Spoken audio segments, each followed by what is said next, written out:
Hello, my name is Adam, and you are gonna be listening to National Treasure 2. I am gonna be reading the screenplay, because there is no book. If there was a National Treasure 2 book, I would have read that, but I'm doing the screenplay instead. So, we're going to be going on this journey together, and prepare to have a whole lot of fun. It's going to be a whole lot of fun. So, yeah, let's get right into it. Okay, so we open back. Sorry. I'm bad at this. I have to really get in the zone.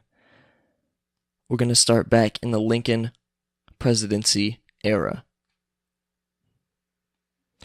Okay. We open with fireworks exploding.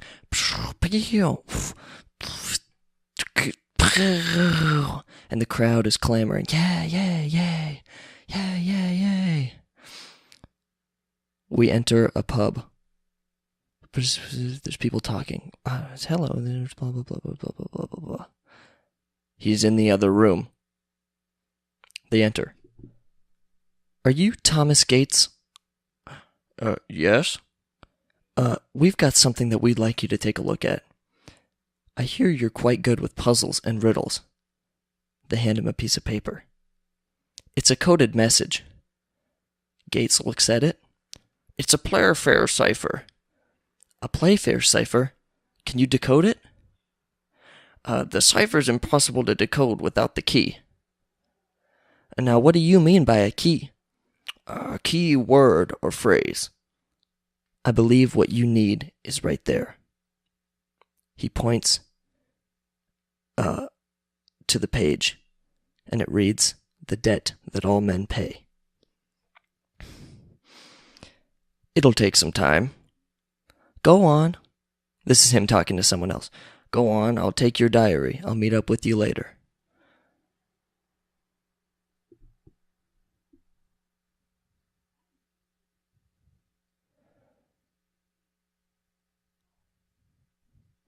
Now, we enter a theater. There's small talk going on between a man and a woman. Blah, blah, blah, blah, blah, blah, blah. It doesn't matter. There's a play going on. They're saying a bunch of things. Calculate the distance and you're sure to hit the mark. And about most things as well as shooting. Blah, blah, blah. The audience is laughing. None of it makes any sense. Now, all of a sudden, a man opens a door, walks into the room,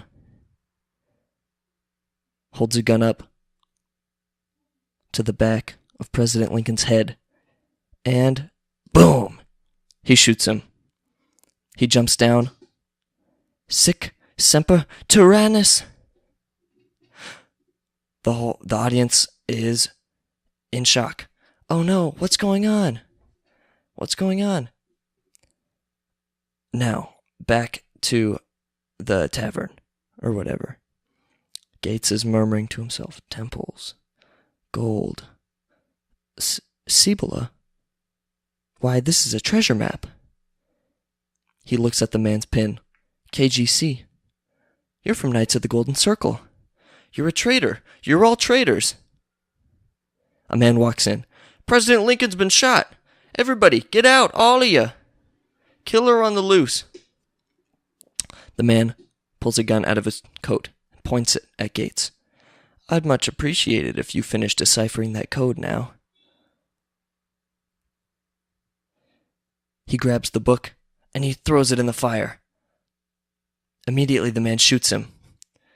The war is over. His son beside him. No, no, no, Dad. The man fishes the half-burnt journal from out of the fire. You're wrong about that. The war has only just begun. The man, dying, grabs his son and says, Charles, the debt that all men pay, the debt that all men pay. He dies. Dad, no, please, come back. It's not fair, it's not fair. Help, somebody, help, please. Now we cut to modern day with the grandson, or maybe great-grandson, I'm not sure, Ben Gates. So, recapping. The Knights of the Golden Circle was a Southern extremist... Sorry, I should read this like Nick Cage. The Knights of the Golden Circle was a Southern extremist group operating in the North to subvert Union forces. Had Thomas not burned the legendary missing pages from the Booth Diary, the killers may have found a vast treasure of gold, and the Union may well have lost the Civil War. Thank you. There's applause. Yay, yay, Thomas Gates. Man walks up to the podium. I'd like to thank Ben and Patrick Gates. They say thank you, thank you, thank you, thank you. Thank you, Dr. Nichols. I only wish my grandfather had been here to see this wonderful day. A man in the upper deck raises his hand. Excuse me, I have a question I'd like to ask. What do you think happened to that Booth Diary page that was pulled out of the fire? Ben says, we may never know. Perhaps. Perhaps not. The crowd is murmuring. Oh my gosh. You see, I have one of those great-great-granddaddies just like you, way up in my family tree, name of Silas Wilkinson. He used to tell a story about the night Lincoln was shot. As Silas tells it, Booth didn't seek out Thomas Gates regarding the treasure map that night. It was Thomas who called the meeting, a meeting to plan the assassination of Lincoln. Immediately Ben says, how absurd, and his father, that's a lie. The crowd is murmuring. Ladies and gentlemen, I present to you one of the missing pages from the infamous diary of John Wilkes Booth, with the name Thomas Gates written on a list along with all the other killers. Now, we cut to a laboratory. They're analyzing the page. And Latin? Ben says, Booth was a student of Latin. He shouted Sic Semper Tyrannis after he shot Lincoln. Thus always to tyrants. Surat copiae. The man says, military supplies. The man's name is Mitch Wilkinson, by the way. Mary Surratt was convicted and hanged for supplying Booth with a rifle and field glasses. And underneath that, Thomas Gates, artifacts. It means designer or mastermind. Ben says, I know what it means. He's fed up. Mitch says he must have planned the assassination. Ben says, well, it could mean mastermind of anything. You see that? That part of the page is burned out right there. Mitch says, I can only imagine how difficult this must be for you. The man analyzing the page says, may I, Mr. Wilkinson? I'll see if this new page matches the Booth Diary. Ben's father is in outrage. He says, you're calling my grandfather a liar. Mitch says, with great deal of respect, now you're calling my great-great-granddaddy a liar. Yes, sir, I am, he says. This isn't some garbage from a history book. My grandfather told me this story himself. I saw the truth of it in his eyes. Mitch says, I'm sorry, sir. I truly am. The man analyzing the page says, we'll test this thoroughly, Patrick, to authenticate it. Cut to Ben's dad's house. He's mumbling to himself. He's in a fit. It can't be. Maps to presidents' houses, keys to locks that don't exist. What's the point? What am I looking for? Proof, proof, proof. What proof? Proof of what? Now we cut to a bookstore. New character Riley. He's selling his book about the first movie that they made. People are coming up. Oh, wow, wow, wow. Is this a book about the Templar treasure? Riley says, yes, it is about the Templar treasure, but it's also about other things. Conspiracy theories, urban legends, and other myths that are true. Oh, so, the author's here signing copies? I'm the author. You are? Yeah, see, there's a picture of me right here. He flips to the back of the page. I think it's a pretty good picture. Well, I thought that guy Benjamin Gates found the treasure. Well, yes, Ben did, but I am the co-finder. Oh, I've never heard of you. Oh. And she walks away. Another woman walks up. Oh my gosh, are you Ben Gates? Riley thinks for a moment. Yes, I am. Do you own a red Ferrari? He pulls his glasses off. Yes, I do. Well, it's being towed. He looks over. His Ferrari's being towed. Wait, that's my car! Wait, that's my car! Cut to Ben sitting outside his house. Riley pulls up with a dolly full of books. Where's the Ferrari? Turns out the IRS impounded it. The IRS? Funny story, my accountant set up a corporation on an island that didn't exist and assured me that that's how rich people do it. Then I got audited and slapped with a huge fine, plus interest. Want to know what taxes are on $5 million? $6 million. But enough about me. What's new with you? Ben says, well, my girlfriend kicked me out. I'm living with my dad, and my family killed President Lincoln. Riley says, all right. I need your help. Cut to Ben's ex, Abigail's, house. I cannot believe you have to break into your own house. Ben says, I need to get Abigail's ID. She has access to the Booth Diary page. Why don't you just ask Abigail for her help? Well, she changed the alarm code, Riley. She's not going to talk to me. All right, we have 30 seconds after the alert starts to disable the alarm. And go. Time starts. As Riley disables the lock, they converge. I'll probably regret asking this, but what happened with you and Abigail? I don't know. She started using the word so a lot. So? Yeah, like, so I guess my opinion doesn't matter. So you always seem to know what's best for me. So I guess I'm invisible. So. And now I'm moving out, and we're dividing the furniture. Riley finishes the alarm. Oh. Women. Can't live with them, especially if they change the alarm codes. Ben says, you did that in 25 seconds. Yeah, that's why I tell people to get a dog. All right, let's go. He grabs Abigail's ID. They hear a car approaching. They look out the window. Ben says, that's not Abigail's car. She was on a date. Man walks out. Isn't that the guy, the White House guy?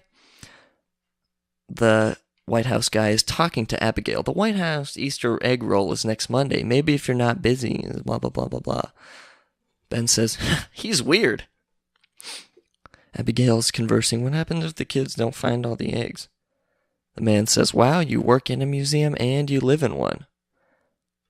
Riley says, oh, wow, what clever repartee. She must really like him. Abigail says, all right, let me get you a tour of the house. Okay, they notice something's off. That's kind of... Ben pops up. Oh, Abigail! What are you doing here? I just need to get some things. Connor, good to see you again. Connor says, Gates. How did you get in, Ben?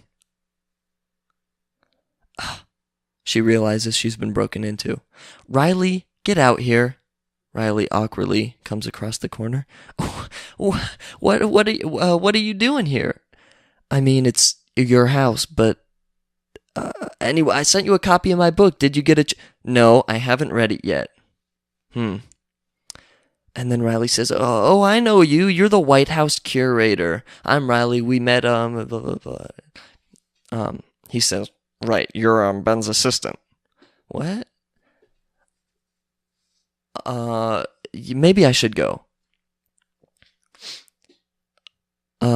Sorry, that was the dude saying that, the White House guy. Maybe I should go. Yeah, dinner tomorrow night? I actually have plans for tomorrow. Oh, you do? But I'm free on Friday. Okay, great. It's super awkward. They kind of have this weird awkward kiss on the cheek, and he leaves. Okay, good night. Abigail turns to Ben. I cannot believe you broke in. What did you take? Ben says, it's just my things. Abigail says, hand it over, Ben. I need to see the Booth diary page. You saw it yourself. There is no treasure map on it. No, it's a cipher leading to a map. Anyone spectral image the page? There's no need to. The ink writing on the page is clearly visible. Ben says it could have been erased or faded. You're the director of document conservation. You know this. You're not up to me. It's not my department. Ben says that department reports to your department. Come on. One look under infrared. You can have the Boston tea tables. She says, both of them? Boom. Cut to the lab. They're spectral imaging the page. Riley says, we've been looking at this page for hours. There's nothing there. Abigail says, Ben, I really don't think we're going to find anything on this page.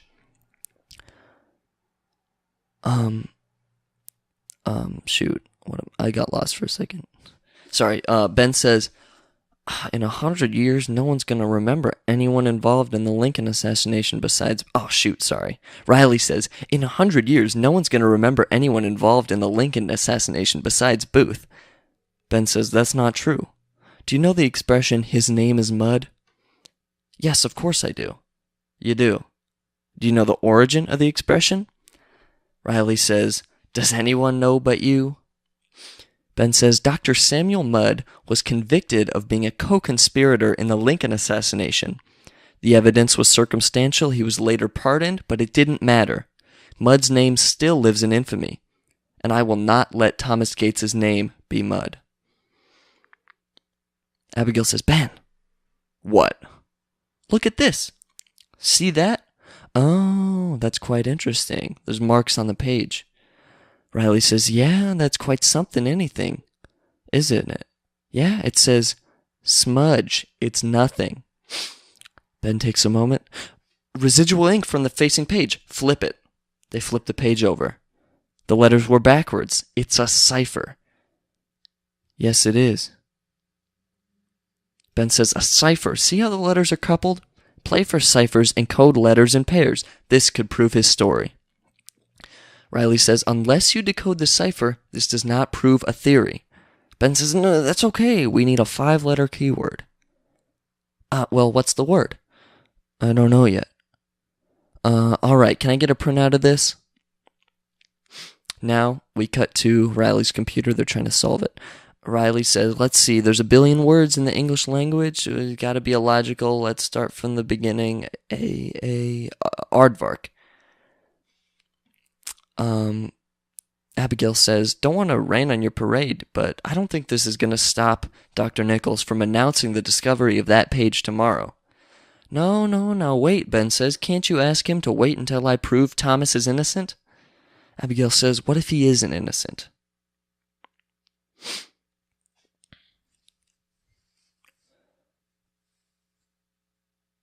Okay, now we cut to a news place. Man walks into his boss's office. Sir, looks like our old friend Ben Gates is in the news again. The guy says, what'd he find now, Atlantis? A guy came forward with a missing Booth diary page. That's not even the best part. Listen to this. On the page are the names of the conspirators in the Lincoln assassination, as well as a previously unknown conspirator, Thomas Gates. Thomas Gates is said to be the great-grandfather of treasure hunter Benjamin Franklin Gates. Woman next to him says, thought my relatives were bad. Boss says, what do we know about this Wilkinson? What, sir? Guy claims he has this page for 140 years and then just suddenly comes forward to it. He's met with stares. Why? His team says, we'll find out. Better. Cut back to the computer. Bacon.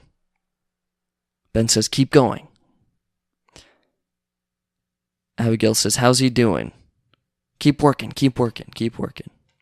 Now, we cut to the announcement. Nichols says, we're grateful to the Wilkinson family for coming forth with the page. On the page is the name of a previously unknown conspirator, Thomas Gates. The dad says, Nichols has bought into it, see? Ben says, stop watching that. he continues watching anyway. It's on the internet and everything. No stopping it now. Continuing, the man in the background is just talking about the thing. People are saying Gates may have been the architect and blah, blah, blah, blah, blah. Ben says, you know the truth. That's all that matters. You heard the story from Grandpa. The story, his dad says, the story is nothing. This guy's got evidence. He's got everything. For one brief moment, the Gates family could hold its head up, but now we're a bunch of crazies. He says, yes. But Ben says, but we're not liars. Wilkinson is saying that Thomas Gates was a mastermind to one of the darkest hours in U.S. history, and he burned the diary page to cover that up. But you and I both know he burned the page to keep Booth's men from finding the treasure, and that's what we're going to prove. Only one way to prove it, find the treasure. And you're going to help me find it. So come on, let's hear the story again from Grandpa Charles. His father says, Grandpa heard his father say treasure map. There was a commotion. Ben says, got that. Anything after that, anything he said, something he did, anything at all. Well, wait a minute. What? He took his son's hand, he looked him in the eye, and he said with his dying breath, the debt that all men pay. The debt that all men pay. The debt that Thomas paid. Ben says, well, that's 5 letters. They walk into the room. Try death. Riley says, what? It's the key code. The debt that all men pay is death. Riley says, all right, they put it in. Let's see, they're getting L-A-B-O-U, la-boo, la-ba, la, blah, blah, blah, blah. It's gibberish. They pause. All of a sudden, Ben says, Laboulaye! Riley, Rob Laboulaye! Wait, what is that? Ben says, it's a who, Edouard Laboulaye. Where's the phone? His dad says, I don't know. I can't find anything in this mess, not meth. It's temporary till I find a new place. They get the phone. He calls Abigail. Oh, sorry. Fast forward. Abigail is at a dinner with Mitch Wilkinson. Abigail, please. Hi, nice to meet you. Have a seat. Thanks for agreeing to meet with me. Of course. I was actually going to call you about the diary page. Any news? Well, we actually found some latent letter fragments on it. Take a look. Random letters. A cipher? Maybe. Did Gates see this? Gates is actually the one who discovered it. Then, her phone rings. It's Ben. I'm sorry. Oh, no, not a problem. I'll need a minute. Mitch says, oh, please, take your time. She answers, hey, what? He says, we cracked the cipher. It's Laboulaye. The cipher spells Laboulaye. So, Laboulaye was a well-known in France. It could be nothing. Or maybe there was a treasure map like Thomas Gates said there was, and Laboulaye had it. We only got a partial on the next lay. L-A-D. Lad, lady, ladder, Aladdin, lad. Lady, Abigail says. Thank you, Abigail. Laboulaye lady. Do you know what Laboulaye was planning right around the time that Lincoln was assassinated? Okay, Ben, I have to go. And then he keeps going. There's a map, or a clue to a map, on the statue. She hung up. His dad says, she took your call. That was good. Back at the restaurant, Mitch says, Dr. Gates. Yes. Sounds like he cracked a cipher. I couldn't help but overhear. Laboulaye, as in Edouard Laboulaye? He seems to believe so, yes. That's the man who had the idea for the Statue of Liberty. You're saying there's a treasure map in the Statue of Liberty? This is back at the house now. Laboulaye was a mason. They built clues into everything. Riley says, did you learn that from my book? The reaction around the room makes it clear that nobody's read his book. Okay, back at the restaurant. So, do you have an interest in history? I'm fascinated by it, Civil War especially. My family's descended from Confederate General Albert Pike. He was a remarkable man. But then again, what is history but a marker for the deeds of great men? A man only has one lifetime, but history can remember you forever. Okay, back at the house. So, Ben is talking. The only question is, which Statue of Liberty? Riley goes, exactly! Is there more than one? There are 3, actually, Riley, the dad says. One is in New York. One is in the Luxembourg Garden. Ben says, but he only referred to one as his lady. Now, we cut to Paris, I think? Yeah, right. Riley's flying a helicopter to try and get a zoom in on the Statue of Liberty. It's making tremendous noise.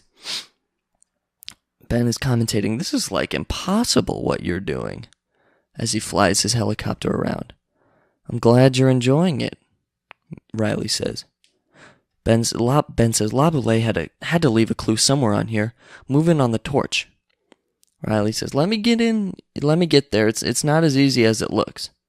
No, believe me, I understand. Policeman comes up to him. Excusez-moi, ma foi. He turns around. Excuse me, officer, may I help you? Ah, American, eh?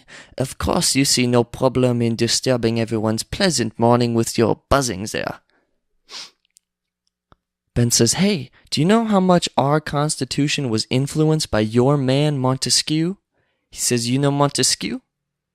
Riley says, got it. He finds the image. Policeman speaking French to his next person. Montesquieu, yeah. A government should be set up so that... Ben finishes his sentence. So that no man need be afraid of another. Oh, that's very good. Thank you. I'm astonished. Riley says, I got it. They're trying to read it. I hope you read French. The policeman says, may I? They're reading it. He goes, blah, blah, blah, merde, blah, blah. Across the sea, these twins stand determined, resolute, to preserve what we are looking for. Laboulaye, 1876. Ben says it's a clue. These twins stand resolute. Let's see. Resolute twins. Resolute. And then twins. Siamese twins. Siam. Trade routes between France and Thailand. That's ridiculous. IMS Resolute. A British ship that got lost in the Arctic in the 1800s. It was salvaged by American whalers, and then Congress sent it back to England when the ship finally retired. Queen Victoria had 2 desks made from its timbers. Voila! Resolute twins. The policeman says, and where are those desks now? Ben says, the closest one is in London. How fast can we get to Buckingham Palace? Riley says, I don't know. Why don't you ask your new best friend? Referring to the policeman. We're going to call you a cab. Oh, now the policeman's talking to Riley. Nice helicopter. Is that yours? Riley says, yes, actually it is. Okay, so you get the ticket. Great.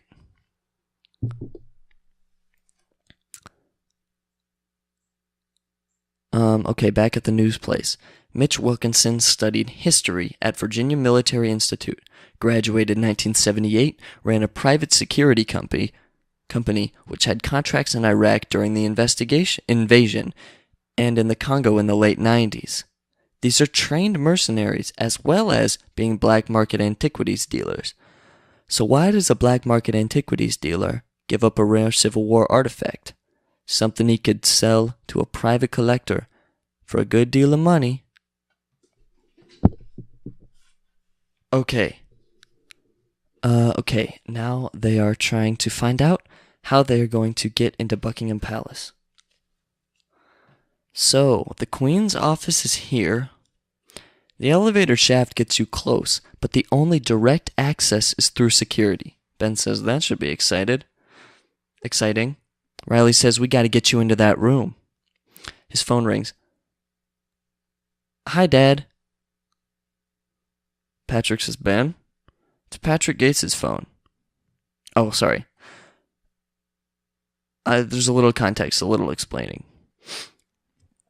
Let's see. Ben's dad saying, the house was broken into last night. I was attacked. Ben says, call the police. I'm coming home. His dad says, what? What good would that do? They didn't take anything. And besides, I'm fine. Okay. We're in London now. We're going to Buckingham Palace. We have an appointment with the curator tomorrow afternoon.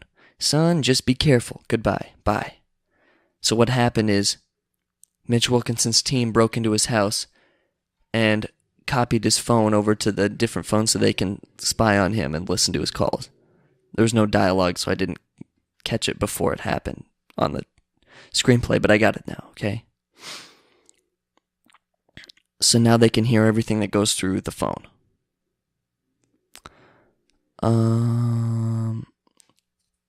Cut back. Ben says, someone else is after the treasure. Riley says, of course someone else is after the treasure. It's the axiom of treasure hunting. Ben says, we have to hurry and see that desk. We don't want to miss that appointment.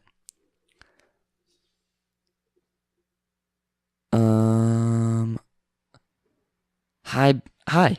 Okay, they're at Buckingham Palace now. Hi, I'm Ben Gates. See security. They'll let you in. Okay, they get in. Riley sets up all his tech equipment in one of the stalls of the bathroom in the Buckingham Palace. Okay, it's tea time, chaps, he says. Ben says, looking for the curator's office. Which way was it again? Follow the stairs round, then turn first left. Thank you so much. He sees Abigail at the top of the stairs. Ben? Abigail. Riley is in his ear. He says, what's she doing here? What are you doing here? Your dad called me. Said your next clue was here. Riley says, she's really there? Drop her. Lose her. Abigail says, I want to help. Ben says, that's very nice, but it's a bad time right now. Abigail says, a bad time? Right now? He says, it's a bad time. Okay, I just flew all the way over to London to offer my help. Riley's in his ear. He says, remember the plan. And it turns out you don't need my help. Ben says, you're the one making a scene. I am not making a scene right now. Now Riley says, we want to make a scene. Well then fine. If that's what you want, then let's have it out right now. So subtle, Riley says. Let me guess. It's the wrong time. It's the wrong place. I'm wrong again. Wrong about us. Wrong about Thomas Gates. Wrong that you'd like the Queen Anne chair. Abigail says, you're wrong to assume I'd like the chair. You see, everybody? Ben's grabbing people. Everybody listen to this. This is more interesting than that. She thinks that even when I'm right, I'm wrong. Isn't that right? Abigail, just because I answer a question quickly doesn't make it wrong. Abigail says, not if the answer is something that we need to figure out as a couple. That's what couples do. A guard approaches. Sir, you and your missus, take it outside. Ben says, now look what you've done. You've brought the little Barbies down on us. You take the missus outside. I'm staying right here. He hops up onto the banister and slides down. A cop stops him. Good afternoon, sir. Ben is imitating him. Hello. Been drinking, have we? Just a nip. Pop down to the pub for a pint. Bit of all right. Going to arrest a man for that. Going to detain a blighter for enjoying his whiskey. The man says enough. He says bang as a mash. Bubbles and squeak. Smoke deal pie. Sir, stop that. Haggis! That's it. Dismount the banister.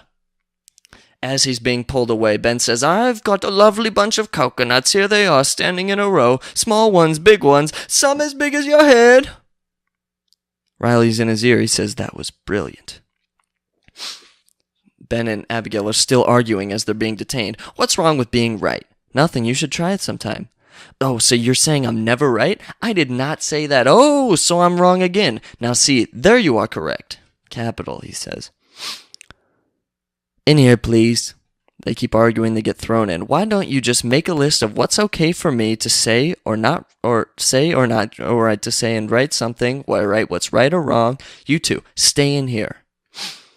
Don't leave me in here, don't leave me in here. Okay, the guard leaves, they're stuck now. Abigail says, what is going on? I'm so sorry for getting you roped into this, but you were excellent. Thank you, so were you. When did you figure out it was a fake argument? Abigail says, when did you figure out I was actually arguing during the fake argument? Yeah, you're right about in the middle of there, where I assume I'm right. Get us out. He's talking to Riley at the same time. Get us out of here. he says, if I'm right after I assume I'm right, then I'm correct. Abigail says, when you get to a conclusion without asking and you happen to be right, you got lucky. Ben says, I get lucky a lot. So where does that leave me, Ben? Riley in his ear. You guys are so great together. Want to know why I'm here? Uh-huh, I do. Ben says, I think there may be a clue on the Resolute desk in the Queen's study. Does that help? Abigail says, I don't understand why it's so difficult for you to include others in your decisions. Just because you may know what my answer is going to be, doesn't mean you don't have to ask me. Riley says, door number 1 opening. Bzz, the door opens. Okay, let me try this out. Abigail, would you like to come with me, please? Yes, thank you. It's ridiculous. You're staying. It's too dangerous. Abigail says, I am so coming. Door number 2 coming up. Bzz, it opens. You're not coming. Abigail says, I'll call security on you. Riley says, you should be near a service elevator. He picks up flowers from a nearby table. Abigail says, what are you doing? Are those for the Queen? Queen is not here. There's no flag flying. Queen's at Windsor. So what are you doing? I'm gonna see the desk. Without you. No. Riley says, don't let her go, don't let her go. Abigail. Just then they hear footsteps coming near. All right, get in. They get in the service elevator. They start going up. Hold this. He hands her the flowers. He has to, fix his shoe or something. Eve does this. Will you give me the flowers back, please? Yeah. What? You're wearing the perfume I bought you. So, she says. So I think it smells kind of pretty. It's the flowers, Ben. No, it's not. Elevator stops. Let's go. Riley says, okay, now turn left. It's a dead end. Right. Go right. Just then, a lady passes them. Ben has to pretend like he knows what he's doing. He goes, the flowers, the petals, the stamens, the stamens. She goes, good. Go. That's it. They're there. The Resolute desk. We're looking for writings, patterns in the carvings. It could be anything. Abigail notices a stamp in the desk. Malcolm Gilvery, 1880. Hold on 1 second.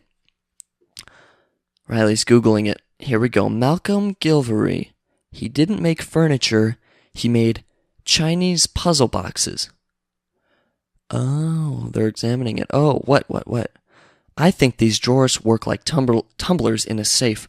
Okay, 4 drawers, 4-digit combination. What about a year? Okay, let me see. Queen Victoria, born 1819. So here you go. Move the drawers out. How many clicks? 8, 1, 9. They get them all. Any luck? Nope, nothing. Okay, 1876 was on the inscription on the statue in Paris. Let's try that.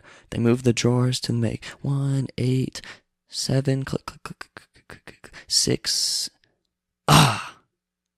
Something pops out. Uh-oh, new rules. These markings, they're like Incan or Aztec. There's a plank in the thing. I have never seen any symbols like this. I mean, this looks centuries older than Civil War. What do you think it means? Well, I doubt it has anything to do with the plot to assassinate Lincoln. Beep, beep, beep, beep, beep, beep on Riley's thing. Uh-oh, mayday, mayday, Ben, get out of there. Just then, the guard gets back to see an empty cell. Oi, where are my detainees? Riley says, okay, let's make some noise. He sets the fire alarm off. He sets all these alarms off, blah, blah, blah, blah, blah. One of the guards says, oh, the fire alarm's gone off. Riley says, uh-oh, God save the Queen. Man goes, all units, go to action zebra. What's going on? I haven't the foggiest. Someone or something is causing this. A man is talking to his radio. Check your primary stations. This doesn't make any sense. Find the source terminal and check public areas 4 and 8. A man outside is directing people. Thank you. This way, ladies and gentlemen. Thank you very much. Keep it moving. Keep walking until you're on the other... That was turned into like a weird New York accent. Keep walking until you're on the other side of the fountain. I got him. They're at the main gate. One of Mitch Wilkinson's guys says. Okay, so they're out now. And they're trying to walk, and they get caught up because the lady's walking like 7 dogs, and they get tangled up in the leashes. Riley going, uh-oh, a little bit allergic. They get away. He says, thank you. Okay. See you later. Bye. Sit, doggy. Sorry. Thanks for waiting for me, Riley says. Can I see the thing? The Mitch Wilkinson's team is looking through binoculars. Daniel, hold it. What is that? Riley says, we went to Buckingham Palace and all we got was this wood? Look at the symbols. I've never seen anything like this. It's an incredible discovery. Wilkinson says, they see each other. Wilkinson says, stop him. Go. They go, he's the one after the treasure. Riley says, I'll drive. Gets into the left-hand side. No steering wheel there. Ben gets in the right. He says, we're in England. Ben sees a gun. Get down. They're kind of trapped, but Ben pulls this cool reverse move. Keep your heads down. Blah, blah, blah. They almost hit a dog. It's hard to describe a car chase. Go left. Hold on. Turn. Watch out. Everybody okay? Mitch Wilkinson says, Danny, I want them stopped. They're, go. Blah, blah, blah, blah, blah. All of a sudden, Abigail gets a call. They're driving. Ben answers, this has got to end before somebody gets hurt. Mitch says, give me what you got at Buckingham, it won't be necessary. Tell that to my father, Ben says. They're swerving, people are calling him moron, they can't. They enter a back alley, which is kind of a car street, kind of a sidewalk. So there's tons of people there. They're like, why are there so many people on the street? And they're going slow, and then all of a sudden, where are these people going? Why is everybody running? They look behind them, and they see a huge bus driven by one of Wilkinson's guys. He's right there. Go, move, get out of the way. Honk, honk. Everybody's moving out of the way. Did I just run over a man's foot? All this crazy chaos is going on. Faster. They're still behind us. Ben says, does this phone have a camera? No, it's broken. Ben says, all right, give me the plank. Hang on, we're going to run a red light. Honk, honk. All the cars kind of stop. They run the red light, hold the thing up, snap, picture. Ben turns to Riley. Hack into the London police database and get a picture from that traffic jam. Riley sarcastically goes, okie dokie. What, you can't do it? No, I can do it. I just don't like that you assume that I can do it. And Ben says, why, thank you, Riley. Then, they're driving over a bridge. Ben takes the plank, holds it out the window for Wilkinson to see, throws it into the water. Crazy thing happens. One of Wilkinson's goons jumps off the bridge into the water, grabs the plank, swims to shore. He goes, what is it? And Wilkinson goes, I don't know, but it's ours. Let's go. They walk into Ben's dad's ex-wife's work, Abigail. She can read like Native American signs or something.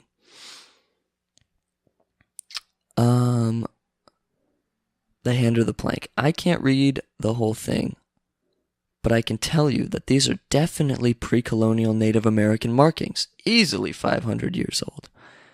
I can identify one symbol. Look at this. Do you know what this is? Ben says a sacred calendrical? I don't know. That symbol is Cibola. That's Cibola. Oh shoot, sorry. I totally skipped ahead. That Ben's dad's ex-wife is not in the picture yet. It's just them talking. They identify one symbol, Cibola, the city of gold. They go back to their house and they're doing research. In 1527, a Spanish ship wrecked on the Florida coast. There were only 4 survivors. One was a slave named Esteban, who saved a local tribe's dying chief. As a reward, he was taken to their sacred city, a city built from solid gold. Later, when Esteban tried to discover the city again, he never could. But the legend grew, and every explorer came to the New World in search of it. When General Custer's search for gold ended with his last stand at Little Bighorn, it became clear none would ever find it. Ben, can you imagine if the Confederates got their hands on the city of gold? My God. Ben says, I'm going to talk to her. No, you can't do that. And you're coming with me. No, his dad's saying, no. Hey, no one else can translate it. He says, there are others, there are several others. For ancient Native American, there's no one better. Riley's going, who? His dad says, look, Ben, I can't go with you. It's been, 25 years? 32. Wow, that long? There's a reason why we haven't spoken in 32 years. We have nothing in common. Ben says, me? Oh, well, yes, of course, and I'm sure she's just as proud of you as I am. Riley says, who? Abigail turns over. His mom. Will you relax? It's going to be fine. Sure, look at the bright side. Been a long time. Maybe she's lost her memory, won't recognize me. They arrive at the office. A young girl comes out screaming, I hate her. Ben's dad says, oh, we're in the right place. Riley goes, I'm going to take myself out of the line of fire for this one. Ben says, hi, Mom. Benjamin. Oh, and Abigail. What a surprise. Hi. She sees her ex-husband. Oh. Ben's dad says, you see, one syllable, a knife in the heart. She can do that. His ex-wife says, I can also track the whereabouts of my toothbrush. He says, I was not the one who left the toothbrushes in Marrakesh. I stowed them both in the travel case as instructed. Yes, and you also insisted on loading the luggage into the taxi. He says, I didn't insist. I loaded the luggage. But you didn't load the travel case. Oh, the travel case is not luggage. The travel case goes into the luggage. Who is in charge of packing the luggage? Oh, well, I couldn't get the case into the luggage. It was full with that stupid rug you bought. You thought it had some secret stitching. How stupid was that? Oh, it did have stitching. 6 phony green leather suitcase. Mom, stop, you guys. Stop. I need you to take a look at this. Oh, what is this a picture of? It's interesting. We think it might be Olmec. Oh, it is. Yes. Definitely Proto-Zacchaean.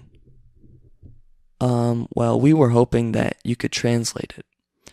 Yes, of course you were. Oh, this doesn't involve another treasure hunt, does it? Mom, this is actually very important. Alright, what have we got here?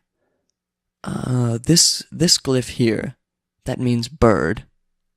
And this next one here, a noble bird. Find the noble bird, let him take you by the hand, and give you passage to the sacred temple. She laughs. Oh, you think this is a treasure map for Cibola, don't you? Ben's dad says, well, that's exactly what it is. No, this glyph does not mean Cibola, it means the center of the world. Ben's dad says, you used to like it. She fell in love with me on a treasure hunt. Oh, that was not love, that was excitement, adrenaline, and tequila. I was just trying to get course credit. Ben's dad says, treasure hunting paid off in case you haven't read the papers.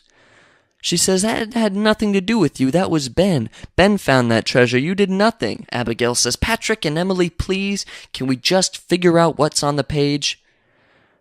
Well, that's it, I'm afraid. These glyphs are only partials, so you only have half a treasure map. They leave. I'm sorry, his dad says. Not that I'm surprised. Ben says, at least we know where the rest of the map is. What? Riley says, you know where it is and you didn't tell me? Or no, sorry. Riley doesn't say that. This is important. The dad says, what? You know where it is? Why didn't you tell me? Ben says, because obviously you have a tendency to overreact. I'm sorry. His dad says, so am I.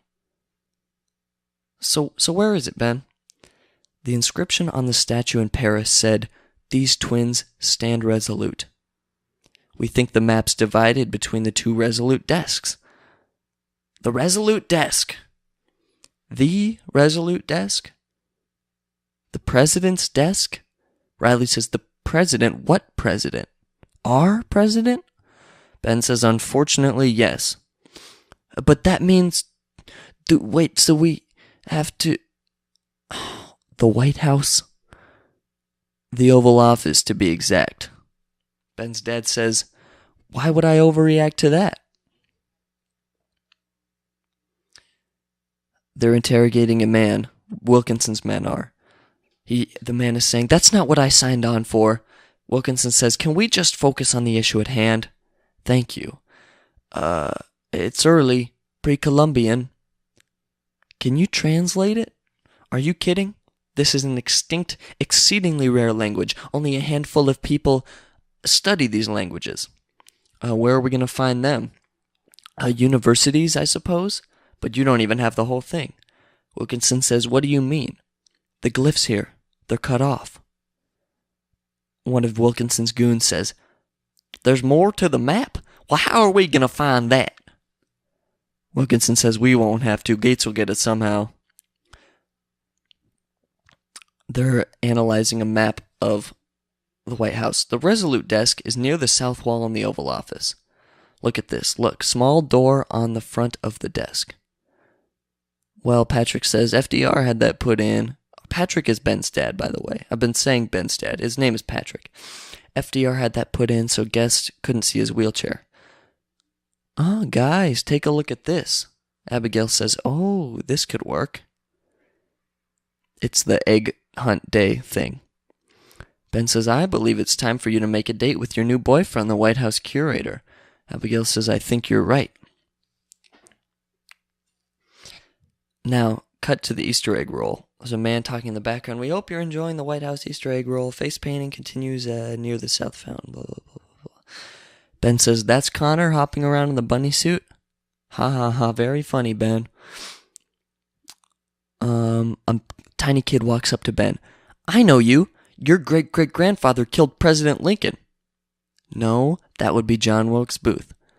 The tiny kid says, Ein Schimmel says that Booth was a tool in a greater conspiracy that involved men in Lincoln's cabinet. Ben says, absurd. Eisenschimmel's book is filled with spotty research and false assumptions. The kid says, oh yeah? Explain why Lincoln's bodyguard left his post that night. Because President Lincoln was never accompanied by guards. Are you listening? When attending the theater, okay? Especially on Good Friday. The tiny kid says, explain why all the bridges out of Washington were closed, except one, the one Booth needed to escape. Ben says, okay, run along now, you impossible child, run along. Gosh, he turns to Abigail. What is going on with the education in America? They see Connor. Hey, Connor, I'm so glad you decided to come, Abigail. He looks over. Oh, with Gates.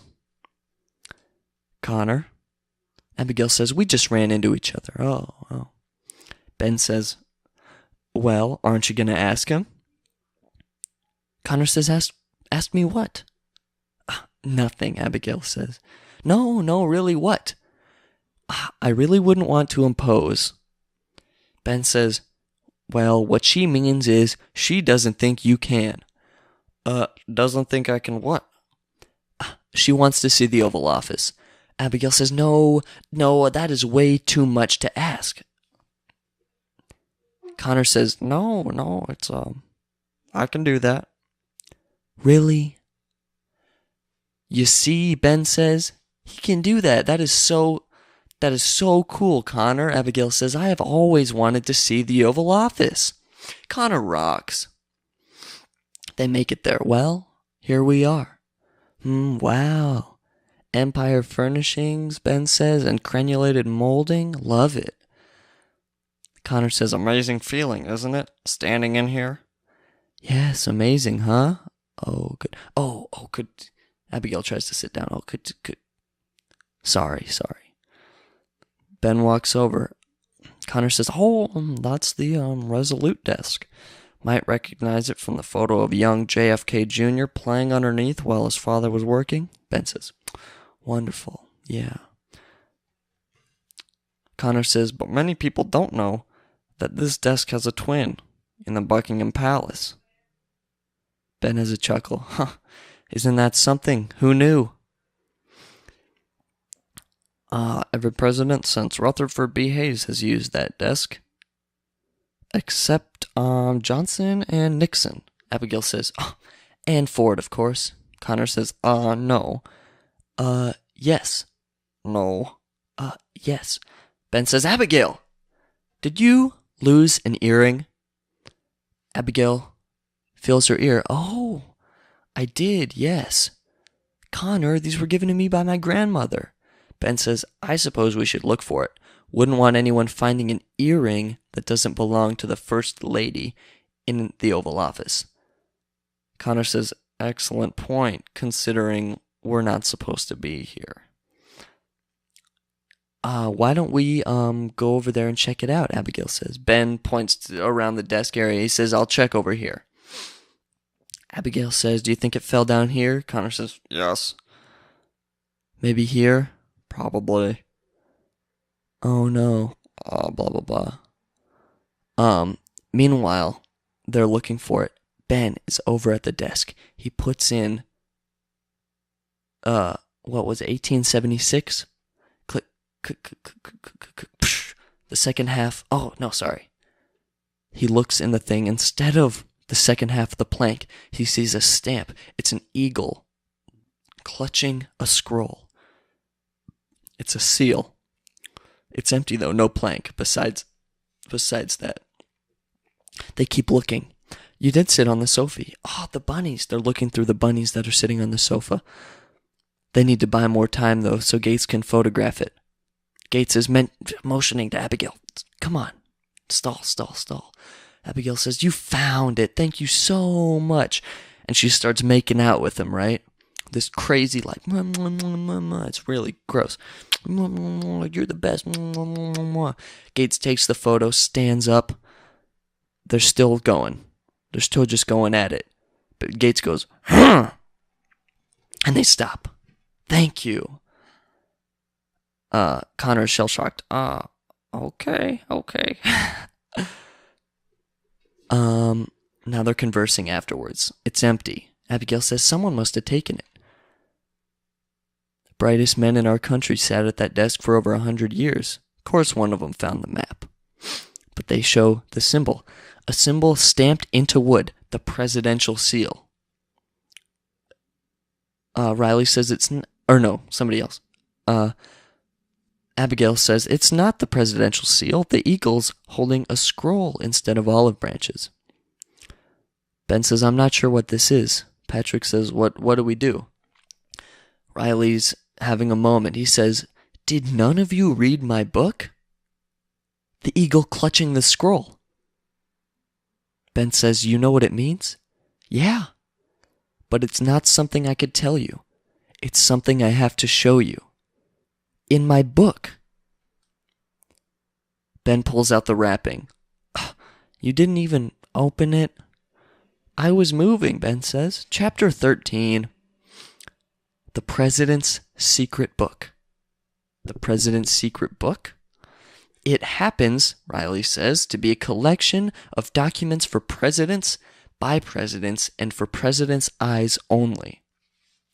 And I'm not just talking about JFK here, guys. The 18.5 missing minutes of the Watergate tapes. Did Apollo really land on the moon? Did it? Did it? And the coup de grace. Area 51. Abigail says, come on, Riley. That's an urban legend. Is it, Abigail? Is it? Ben says, it's just totally crazy. Right, yeah. Riley says, because last time I checked, we pretty much make our living on crazy. Abigail says he's got a point. I guess so. Same symbol, released in 1966 under the Freedom of Information Act. The eagle and the scroll, the secret symbol in the president's secret book. Ben says, so you're saying that whatever was on that plank is now in the president's secret book? Riley says, Ben, if it was you trying to convince me, you'd have less evidence, and I'd already believe you by now. Ben says, the eagle with the scroll. Huh. Cut to where? The news place. Conspiracy theorists like to believe that it's the symbol for the president's secret book. Oh, Ben is talking to the news guy. Yes, he points to Riley's book. You bought Riley's book. Your friend writes a book about government conspiracies. You don't think we know about it? But is it true, Ben says? Does the president have a secret book? The man says, do you like ducks? They get outside. There is a book. Why are you telling me out here? Because inside, I'm a federal agent. Out here, I'm talking to you as a friend, Ben. Well, where's the president book kept? Only the current president knows. The book is passed from president to president, and each one chooses his own hiding place. Well, you're the FBI. Can't you get it for me? The only way you'll ever see that book is if you get elected president. Ben says, well, you never know.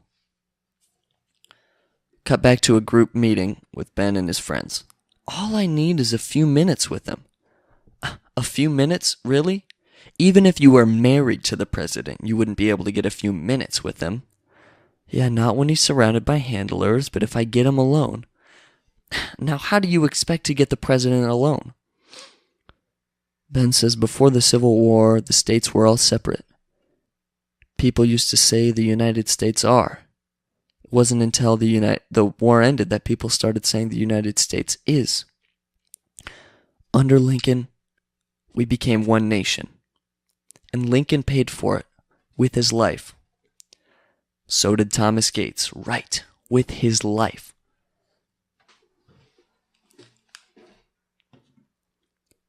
So how am I going to get him alone? I'm going to kidnap him.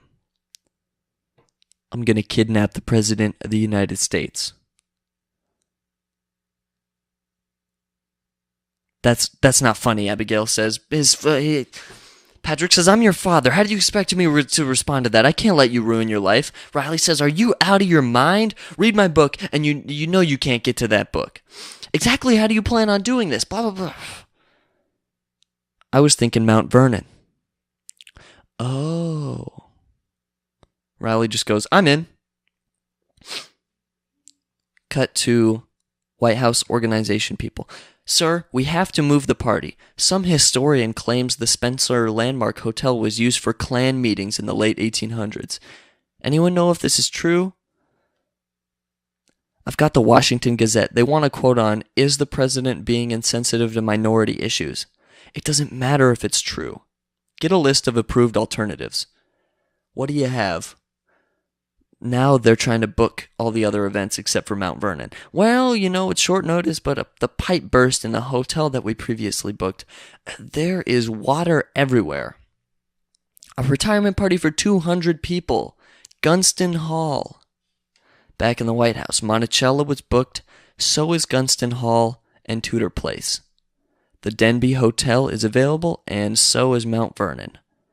The Denby is great. Strike that, the Denby was booked. Mount Vernon's all we got.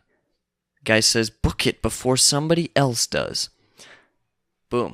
Cut to Mount Vernon, President's birthday. Somebody is singing Randy Travis, maybe? That's what it's saying in the thing. And may I add a happy birthday to you, Mr. President. And then there's the one song. Is it still over? And is it true? Since my phone still ain't ringing, I assume it still ain't you. Blah, blah, blah. It's just, I love that song. Next, it's Patrick Gates fishing. Security guard goes up to him. Are you aware that you are in a restricted area, sir? Yeah, but this is where the fish are, son. Listen, that may be, but I'm going to need you to move upriver. Are you aware that according to Article 1, Section 1 of the Maryland Constitution, I'm allowed to fish in public water? The man says, "Are you aware I have the right to detain you for the next 48 hours without cause?" Patrick says, "I am going to go back where I came from just as fast as possible." Ben was scuba diving off the boat. Now the boat's left and he's inshore. He takes his thing off to reveal a suit. "Maybe one day I'll wear this thing to a party I was actually invited over." The song continues in the background. 2000 time check, station 11, one of the guards says. "All clear, perimeter secure." Suddenly from behind him, "Hey, you didn't happen to see a cute brunette wandering around? Went to get her a drink, she disappeared." Man says, "No, sir." Slightly suspicious, but the man's wearing a suit and he's got a bottle of wine. "I've got no game tonight." Gates makes it through. Somehow, the man's a genius. Gates walking by, talking to all the famous people. "Good evening, Your Excellency. Hello. Prime Minister, it's a delight to have you back in the States." Blah, blah, blah. He approaches the president. "Spread the word. Contribution limits not enforced on the president's birth. Happy birthday." "Oh, thank you, son." "Ben Gates, the Templar treasurer." "Oh, right, Ben Gates, yeah." The people the president was talking to, "We won't keep you. Thank you so much. Always a pleasure." They leave. Now, Ben says, "I can't tell you what a thrill it is tonight for me to be invited here, sir." The president says, "Yeah, you must have the Secret Service hopping about now." "Sir?" Ben starts to sweat a little bit. "Considering your discovered lineage." Oh, yeah, right. Oh, that. Yeah. The president says, "Carry on." "Now, I beg your pardon, sir, but I know what a huge admirer you are of George Washington. I thought you might want to take a look at this." Hands him a map. "This is a map of Mount Vernon, drawn by George Washington himself." That's what the president says. And then he goes, "Mr. President, that is exactly what this is." The president says, "I was an architectural history major at Yale." Ben says, "I did not know that." "Now, this map belonged to my great uncle. Got it from the granddaughter of a slave, Charlotte." People are walking by. "Happy birthday, always a pleasure, thank you so much." Ben gets back to the conversation. "Charlotte, who lived here and worked here at Mount Vernon." "Yeah," the president says, "and we are standing right here, sir. This line is an underground tunnel to an escape route that was never found." The president says, "I wonder if it's still there." Ben says, "Well, there's only one way to find out, sir." The president says, "Maybe we should take a look." Ben says, Are we allowed to do that?" I mean, I know you're allowed to do that. You're the president. May I come with you?" They make it down into the tunnel. Still security. "Wow, you guys are just everywhere." "Yes, sir," the security guard says. Give my friend your flashlight. Thank you." Now, according to this map, it should be, let's see, 1, 2, in here. Yeah, should be in here. Ben says, "May I?" The president says, "Absolutely." They walk in. Security guard Craig starts to follow them. President says, "You know, Craig, I appreciate you doing your job, but I have no enemies down here in the cellar, in this tiny little room." Craig says, "I'll just wait here then." Ben calls, "Over here." That's the mark of George Washington. President says, "Only it's slightly different." "How?" Ben says. "These axes, the angle's off. For it to correspond with the ones on the map, it should form a perfect V." He moves it, forms the V, clanking. "Okay, what else?" Ben says. "The arrowhead is sideways." They turn it the right side up. All this rumbling. President says, "We're all right, don't worry." Wow, look at that. They both walk in. Ben Gates flips a thing. All of a sudden, the door shuts on them. Security's hopping. "We have a breach in Zone 9. Blah, blah, blah, blah, blah. Inform Fairfax SecTac Channel 1. Perimeter detail. Lock down all exit." President says, "Gates, what are you doing?" "Now, I'm sorry, Mr. President. I need to ask you a question which I know you can't answer unless we're alone." "I want a sledgehammer. I want a crowbar. I want a jackhammer now," the guards are saying. "Tom, alert the vice president." They're walking down the tunnel. "Mr. President, sometime between 1880, when the Resolute desk was placed in the Oval Office, and now, one of our presidents found a secret compartment in the desk. Hidden inside was a plank with Native American writing on it. So you've been in my desk too, Ben? A treasure map to Cibola, the legendary city of gold, sir. President says, all this was just to ask me about a treasure map? Now that map is a key to proving Thomas Gates' innocence. Now, I know for a fact that the plank is no longer in the Resolute desk. That's the part when he says, you been on my desk too? I believe the whereabouts of that plank is now hidden in the president's book, sir. The book known only to our presidents. It contains all of our nation's secrets. President laughs. That's the most ridiculous thing I've ever heard. Ben says, I saw the seal in the desk, sir. I know the map exists. President says, so you're not going to tell me how to get out of here unless you get what you want. Ben immediately says, the way out is that direction, and I'll show you. The president says, you don't negotiate very well, do you? No, sir. Where are my sledgehammers? Mr. President, they're all yelling. Now, I don't get you, Gates. You do all this, you're willing to go to prison just to clear your ancestor's name. Ben says the way out is down those stairs. Everything I am is because of my ancestors, sir. Thomas Gates gave his last full measure of devotion to his country to stop the KGC. When somebody dies for their country, I believe they should be honored. Last full measure of devotion? Lincoln is my favorite president, sir. No offense. None taken, he's my favorite too, the president says. Sir, I know the book exists, and my question is, will you agree to let me see it?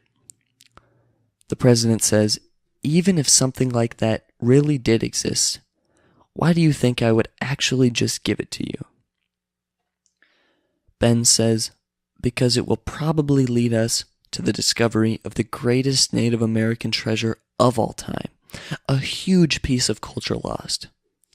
You can give that history back to its descendants. And because you're the President of the United States, sir, whether by innate character or the oath you took to defend the Constitution or the weight of history that falls upon you, I believe you to be an honorable man, sir.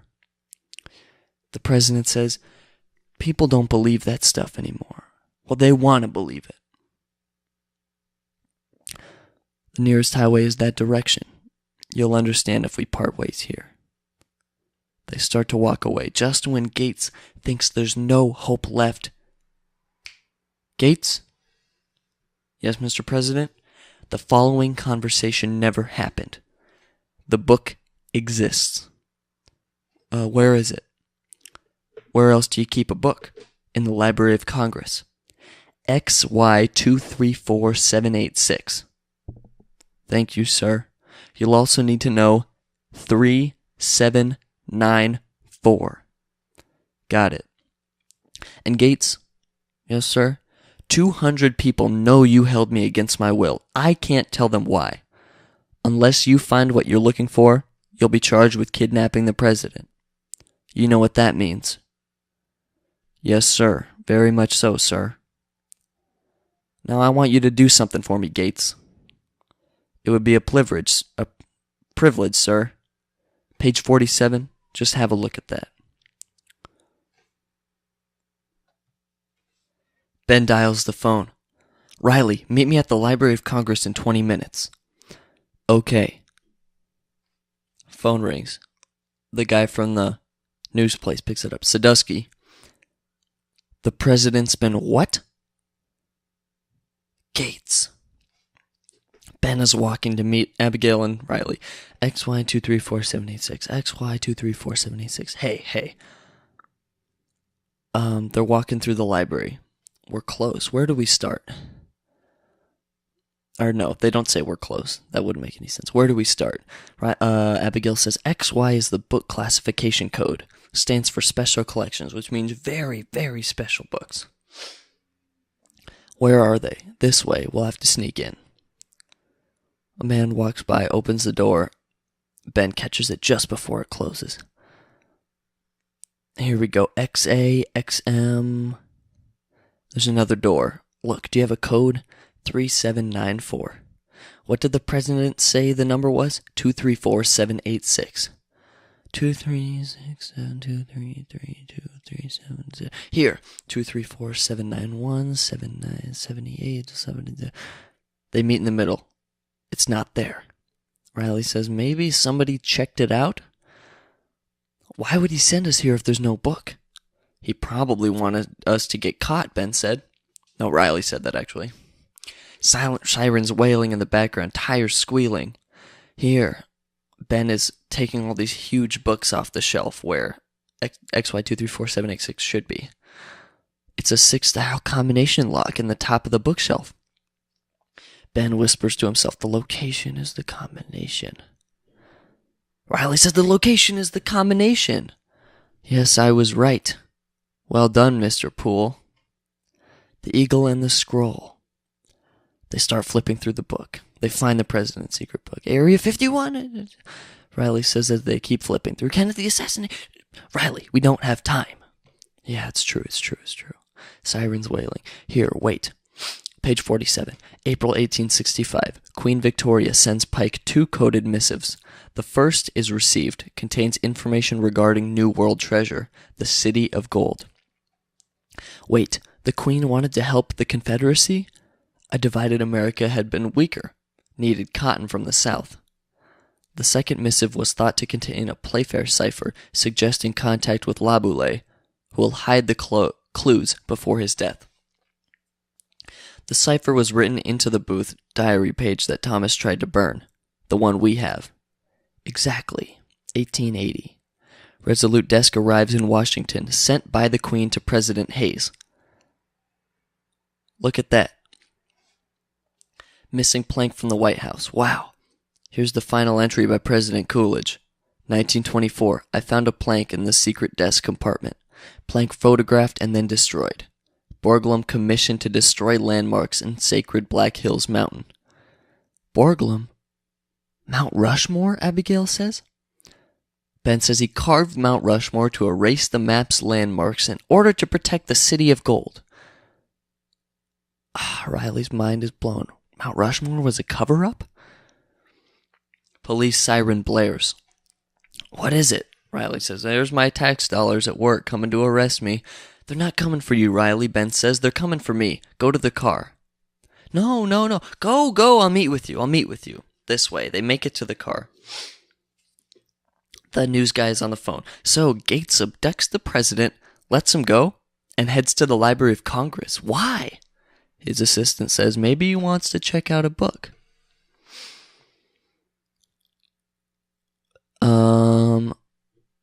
Dad. Okay, right. Ben dials the phone. Dad, Ben, get out of there. I had to move the car.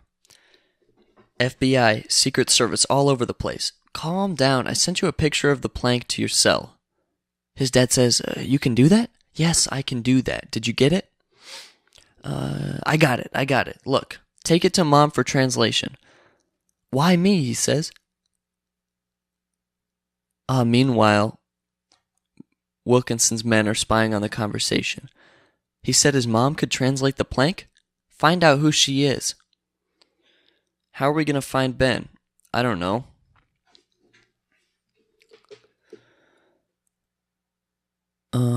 Oh, right. Now they're approaching Abigail and Riley in the car. Hold it. Who are you?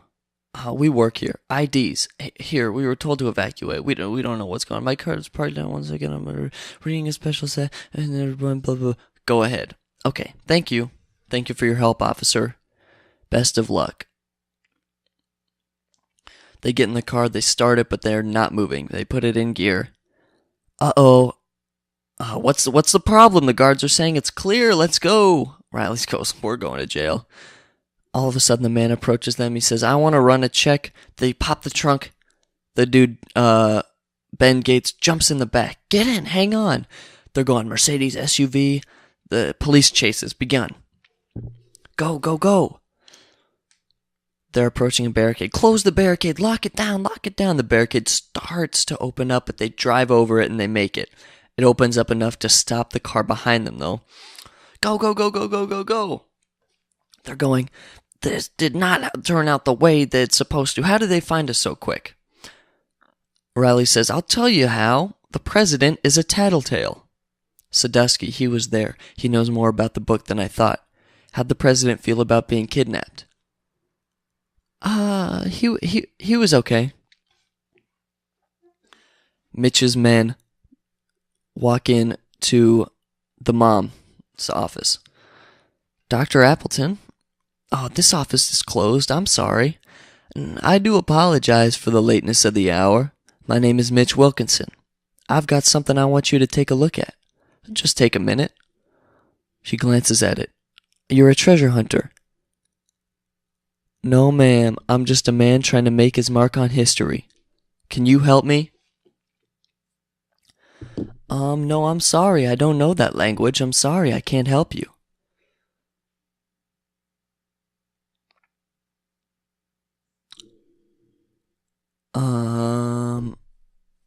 Okay, sure, her phone beeps. Mitch says, your ex-husband's on his way up. He wants the translation. Tell him anything but the truth. Get rid of him. His life depends on it. They go away into the other room. Emily? I know I'm the last person you want to see, and I'm not comfortable either, but we need you to translate something. Ben sent me. He needs your help. Emily says, yes, of course. If it's for Ben, of course. What is it? They hand, I'm not sure, it's in the cell phone. I'm not sure how to. Emily says, give it to me. She brings it out. Sorry. That was gross. I'm sorry. I'm like the least professional voiceover person in the entire world. My voice is going as well. My apologies. We know it leads to Mount Rushmore, he says. Yes, islands of stone in a sea of grass. That's what the Lakota used to call the Black Hills in South Dakota. Right, the dad says. Find where the moon touches the earth and release the hummingbird. That's it? The mom says, did it ever occur to you? I can't believe I'm saying this. Did it ever occur to you that I did the things I did to impress you? He says, no, you did it. Sorry, I bumped my stand. You did it because you wanted to, and I would have done the same thing. Except one of us had to grow up and stay home and look after Ben. Certainly wasn't going to be you, the mom says. Did it ever occur to you that I made sacrifices for us that you never did? No, of course not, so just go away. Lousy tequila. The dad leaves. Mitch comes in the room. Don't feel bad. You did good. Patrick believed every word you said. Besides, your son would have never found the treasure anyway. You don't know Benjamin, she says.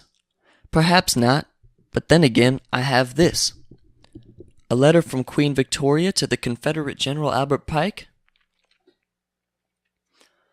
Seems the dear old Queen was partial to the Confederate cause. This has been handed down by my family for 140 years. Contains a vital piece of information. The final clue, as it were. This piece of information is worthless without your translation of the planks. Now it's ironic, isn't it? Mitch says. This all began with the burning of pages, and now it ends with the burning of this, the final clue. Making me the only one who can find Cibola. Now get your coat.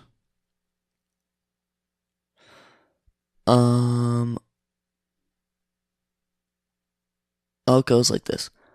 We need to find an island of stone. Ben would have found it by now. I don't think so. I don't really understand what's...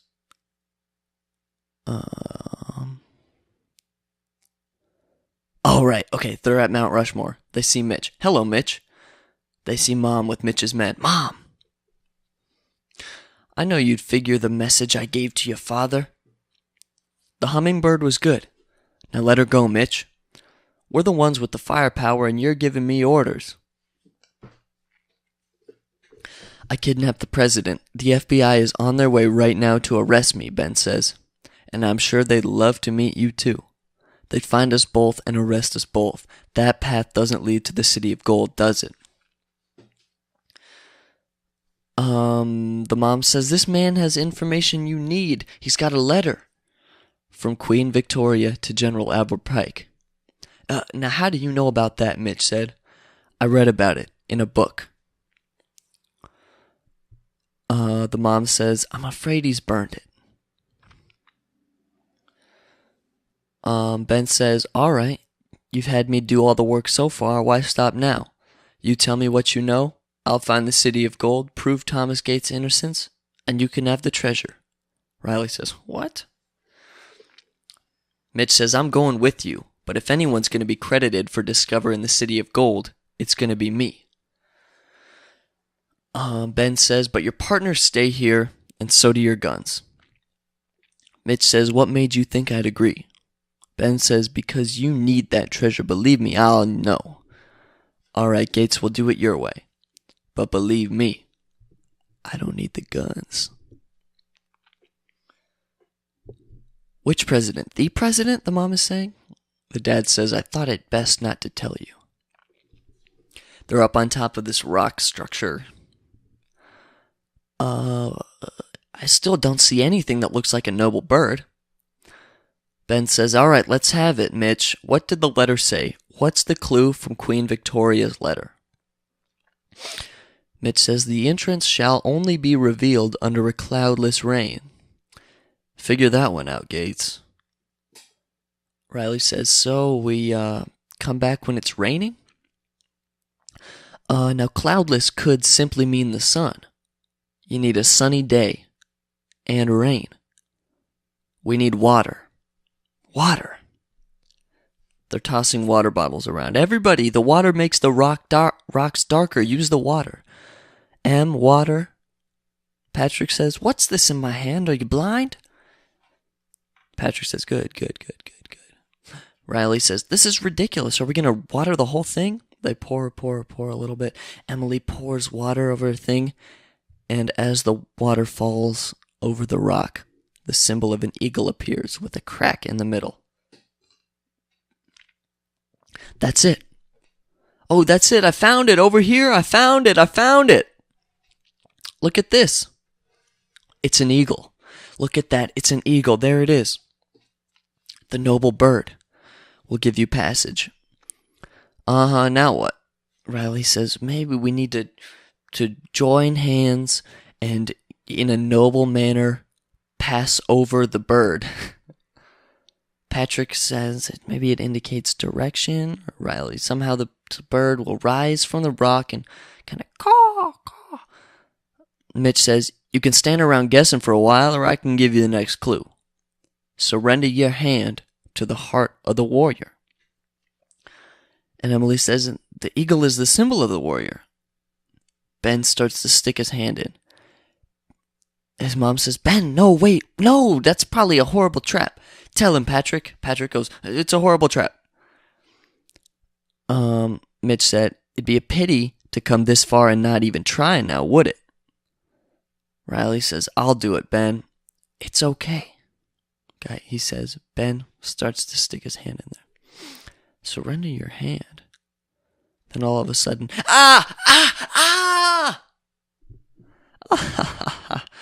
He was fake. He wasn't actually in pain. I'm sorry. I couldn't resist. He goes back in. It feels like some sort of latch. He pulls the latch.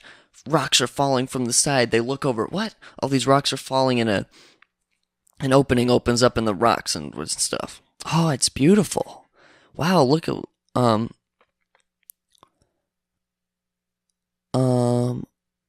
wow, okay, so they make it in the thing. They're like, wow, that's beautiful. What is that? Looks like it's a counterweight to hold the door open. Then all of a sudden, a rope breaks. It was tying him down, and the door closes behind them. There's no way out. Riley says, oh, sorry. You okay? They get up. It's locked. Emily says, Patrick, what have you done? Patrick says, some kind of a bolt. I didn't do it. Mitch says, only one way out of here now. Forward.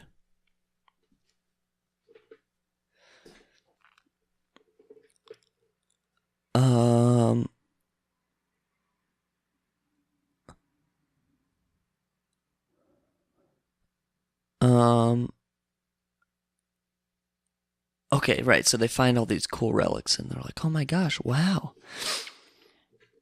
They find a tunnel back, somewhere else, and they make it through, and then, oh no, these rocks, or no, a door starts to close, another thing breaks. A door is closing in between the rest of the group and Patrick and Emily. Oh no, no, no, no. And so now what's happening is Patrick and Emily are separated, and it's Ben, Riley, Mitch, and Abigail. And I'm just trying to set the scene here. It's a square platform held by a beam in the middle, and they have to counterbalance their weight. If all of them are on one side of it, it's going to tip and they're going to fall into an abyss.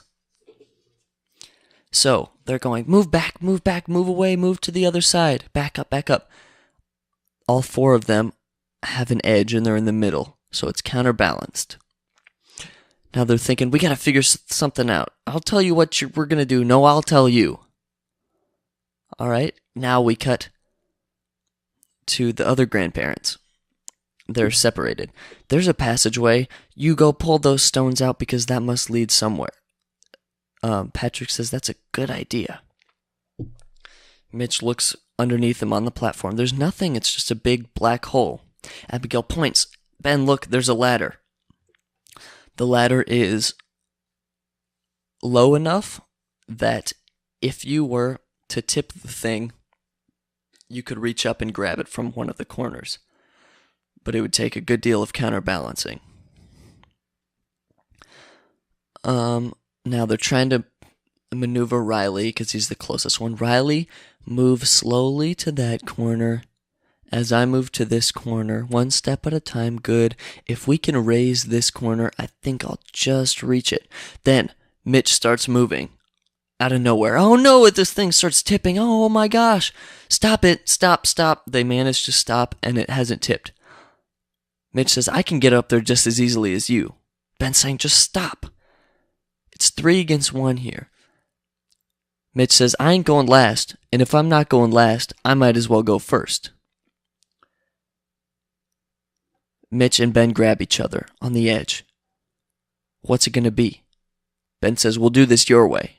He pushes Mitch to the corner. The rest of us, on my count of 3, all move together 1 step at a time. You ready? Go. They move together. The corner lifts up. Mitch jumps, grabs the ladder, pulls himself up, and they redistribute their weight. Mitch goes up there. Ben goes, Mitch, what do you see? What do you see? Is there a way out? What's up there, Mitch? They hear nothing. Cut to the grandparents. I guess the parents. Sorry, I'm just so young that sometimes it seems like they're grandparents because the main characters are a little bit older. Anyway. Promise me he's going to be okay. Promise me. They're having this deep conversation. They're fine, though. The grandparents are mostly fine for right now. All right, now it's 3 of them. Riley goes, I've been doing the math here, and I know. We're going to have to leave one person behind. Silence for a second. Then everybody realizes. Riley says, just promise you'll come back for me. That makes Abigail next. Ben will go last. No, we need to figure something else out. We need you there, please, Riley. Oh, no, sorry. Gosh, darn it, I messed that up. Forget I said that. It's silent, right? And then Riley goes, no, we need something else. No, we need you there, Riley. Please, Riley. No, I'm just kidding. You guys need to go. They get Abigail up there. Then Riley goes to the corner. Ben goes up and whatever. So now it's just Ben, I think. Right, just Ben. Or no, shoot. Yeah, no, yeah, it is Ben. Somehow it's just Ben. I forget how Riley gets up before Ben. So it's just Ben there. They go, Ben, we found a gold idol here. We can roll it over to offset your weight. Ben says, then roll it. Okay, here it comes. Come on, Ben, Riley says. They roll the thing.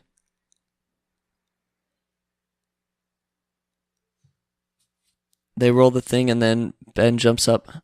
Or maybe I was totally wrong. Maybe it's Riley that jumps. I forget. It doesn't really matter, but there's one scene where Riley says, like, man, why couldn't a girl see me do that after he jumps up and grabs the thing? So they roll the idol, they offset it. He jumps up, he gets there, and it works. So all four of them made it up there.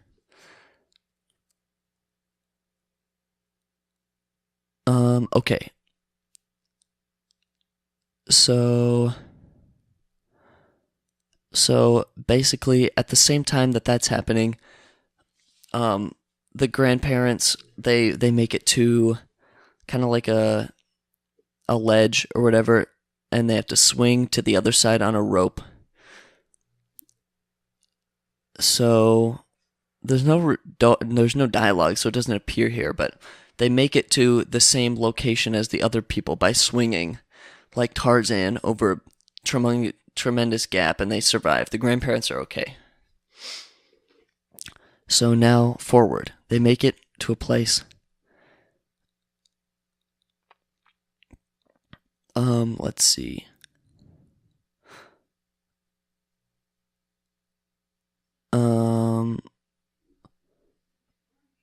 Okay, I got it. So there's all this water, right? There's all this water in this room. The water has to go out somewhere, otherwise it'd be filled out.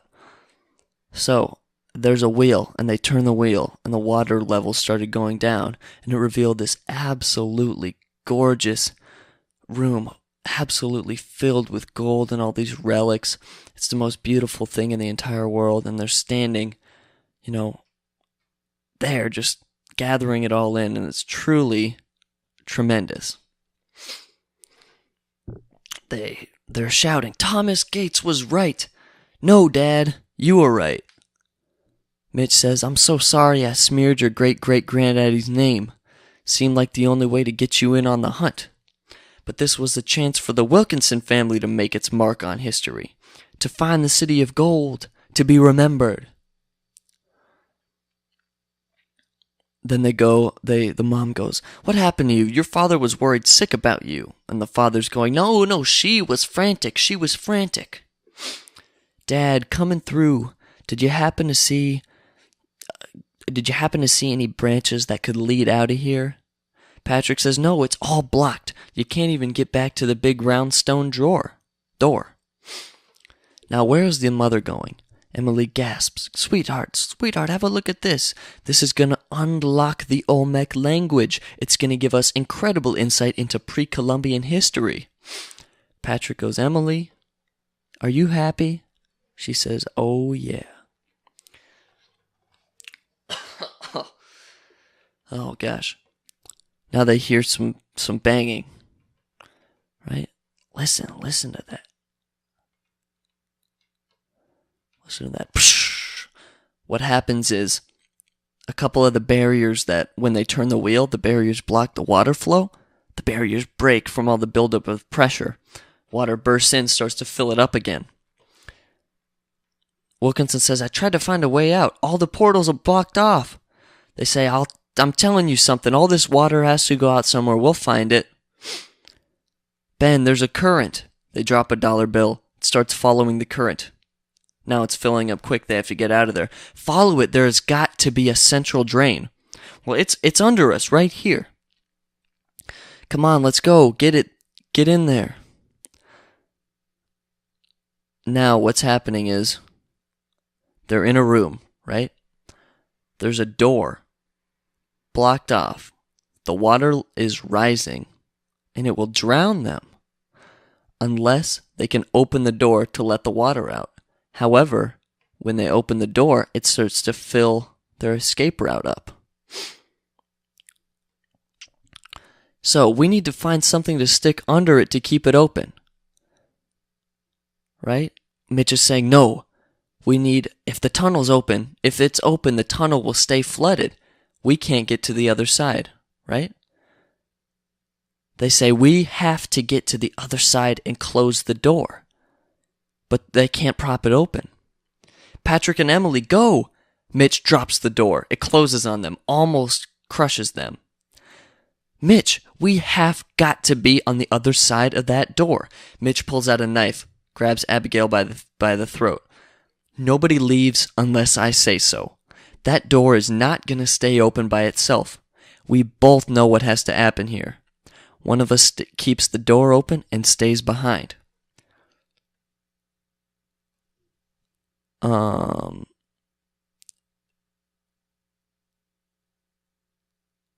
totally blanking on the dude's name. Riley. Gosh, there we go. I've been doing this for an hour and a half. I don't know his name. Riley says, I vote Mitch. Mitch says, this isn't a democracy.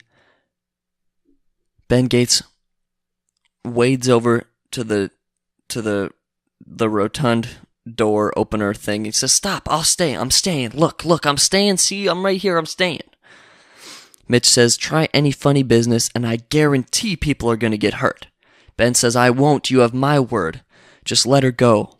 Abigail says, no, we are not leaving without you.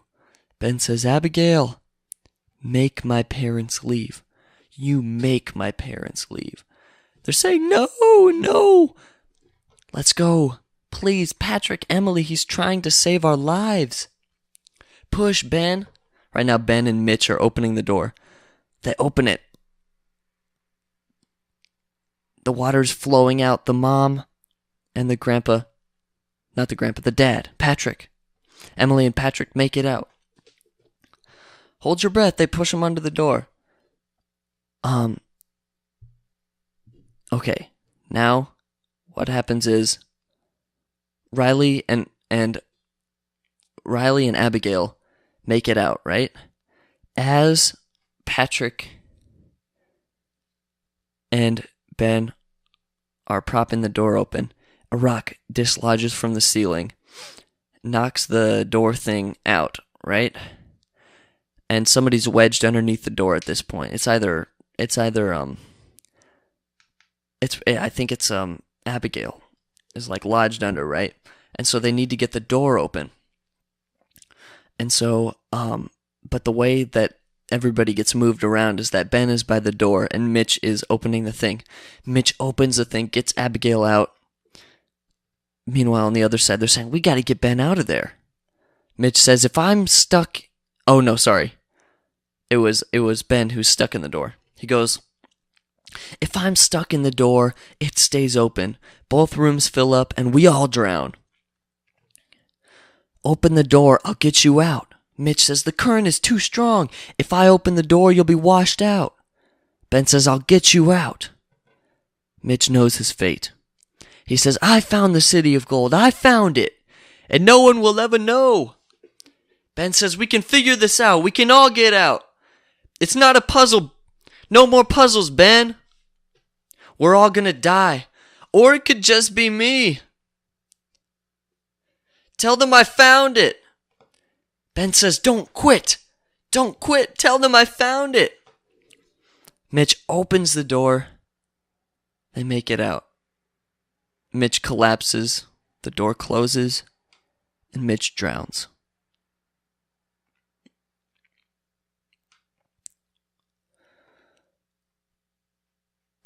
Okay. Now they make it out. He gets a phone call. Ben does. Hello? It's Sadusky. I have my proof. Oh, so... He goes, Ben, we were just talking about you. Ready to turn yourself in? He says, not quite. We found the city of gold. Sadusky says, it doesn't matter, or you still committed a federal crime. Now, they are in a room, and the president's there and a bunch of guards. They go, Mr. President? Mr. President turns to his trusty guard. Craig, give us a minute.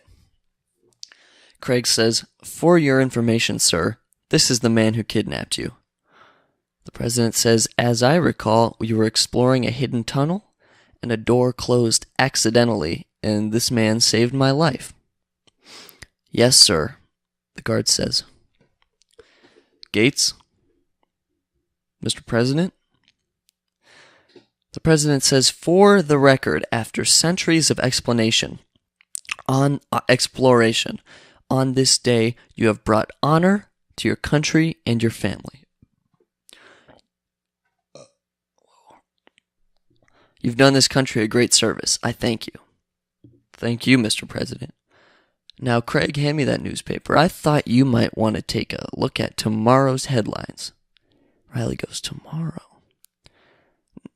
It says something like, Gates, family innocent. Gates saves the president's life. Something like that. The president says, all of you, along with Emily and Patrick Gates, will get credit for this discovery. Ben says, and Mitch Wilkinson, sir. President, it's a curious look. Is that true? It's true, sir. The president says, Ben, I am curious about that favor I asked you.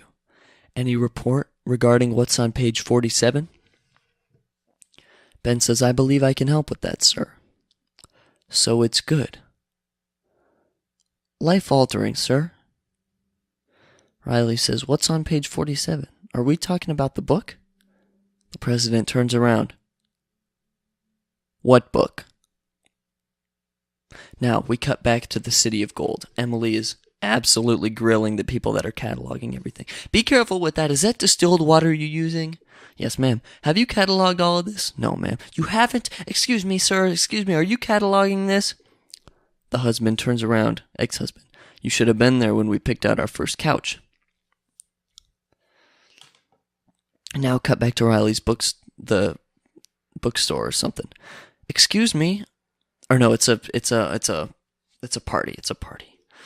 Hey, you're that guy, the treasure hunter guy, right?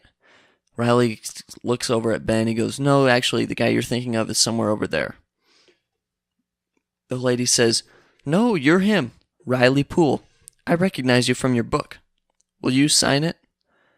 Riley just absolutely loses it. He drops all his stuff that he was holding. Okay, he says. Thank you. Now, cut to a conversation of Ben and Abigail. So on the tea tables, yeah, I'm gonna have the movers bring them to you next week. Abigail says, I was going to say you can keep them. And maybe you could come and move back in with me?